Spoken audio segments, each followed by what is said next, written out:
Hi అండి, నేను ఇక్కడ క్యాబేజీ పకోడీ చేస్తున్నాను. ఒక పావు కేజీ క్యాబేజీ తీసుకున్నాను. అలాగే కరివేపాకు, పచ్చిమిరపకాయలు కూడా పొడుగ్గా కట్ చేసుకున్నానండి.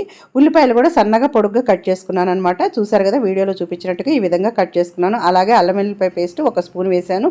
శనగపిండి 3 స్పూన్లు వేసానండి పెద్ద స్పూన్తో.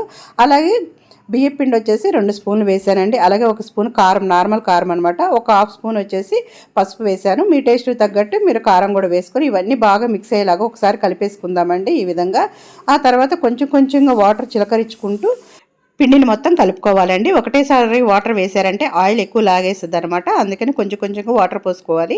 ఇక్కడ నాకు కొంచెం శనగపిండి తక్కువ పడినట్టు అనిపించిందండి, అందుకే 2 స్పూన్లు యాడ్ చేశాను. మీరు కూడా అట్లా ఒకవేళ తక్కువ పడితే చూసుకోండి, లేదంటే లేదు. చూసారు కదా, ఇలా పకోడీలాగా వచ్చేలా కలుపుకోవాలన్నమాట. ఆ తర్వాత ఆయిల్ వేడైన తర్వాత పకోడీలాగా ఇట్లా వేసేసుకొని కొంచెం ఫ్రై అయిన తర్వాత ఈ విధంగా తీసేసుకోవటమేనండి. తర్వాత పచ్చిమిరపకాయలు అలాగే కరివేపాకు కూడా ఫ్రై చేసుకొని సర్వ్ చేసుకుంటామేనండి. చాలా